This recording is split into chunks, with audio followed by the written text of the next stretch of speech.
we have the introduction of the most probably mysterious and glorious personality of Sefer Bereshit, is Yosef HaTzadik, who becomes the heir to the greatness of Yaakov Avinu, was the beloved, favorite son of Yaakov Avinu, and becomes the viceroy, the leader of Eretz Mitzrayim. We all know that this does not end just like that. He is going to be one of the kings, one of the main figures that is associated with the Geula of Am Yisrael, Mashiach ben Yosef.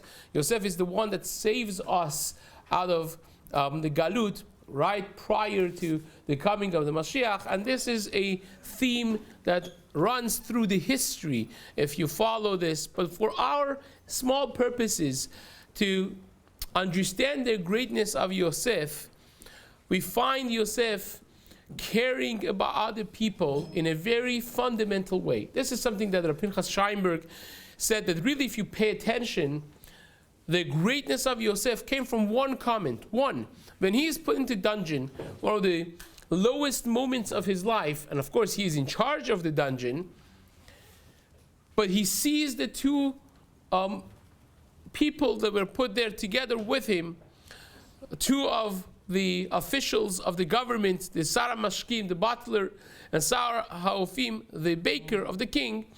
And one day he sees that they're not doing well. And he right away goes to them. He says, Madua penechem ra'im hayom. You don't look good today. What's happening? Tell me. Talk to me. That care, says Rabbi Pinchas Scheinberg, ended with them telling him the dream, him being able to interpret the dreams, and he became the interpreter. He became the one that was called to Paro, and the rest is history. Became the viceroy, the one in command in Eretz Mitzrayim. One comment of care and concern. But this perhaps has been already brought out by Or HaChaim HaKadosh in an earlier comment about Yosef HaTzadik. When he is there in the dungeon and he is appointed to be the leader and the one that calls the shots, it says, V'chol asher hayosim hu haya oseh. Whatever they were doing there, he would be doing. And Rashi says, of course, it would be all based on what he would command. He would call the shots. But Or HaChaim HaKadosh says, very simple and straightforward. Anything that they were doing there in the dungeon, hu haya oseh, he also would do it. He was a normal person. He cared for other people. He used his power not to control, but to care. He looked like a regular person, even though that he was in charge, even though that he would call the shots. But he was a regular person that went with people, talked with people, sat with people, cared, and his concern was evident. He was a regular person amongst others, a person that cared. And this is a koach of Rachel Imenu. Rachel became the one that had to be buried on the way for the Jews going to Galut, the one that eventually is going to take the Jews out of the Galut.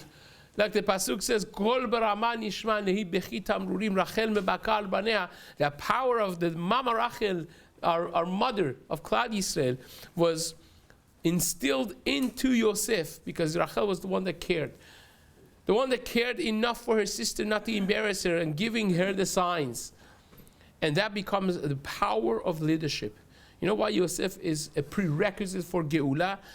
Because that power of care and concern, to use the power not to control but to care, the leadership through care and concern, is the power of Yosef. That's something we see prior to the Geula of Mitzrayim as well. That's a prerequisite for any redemption.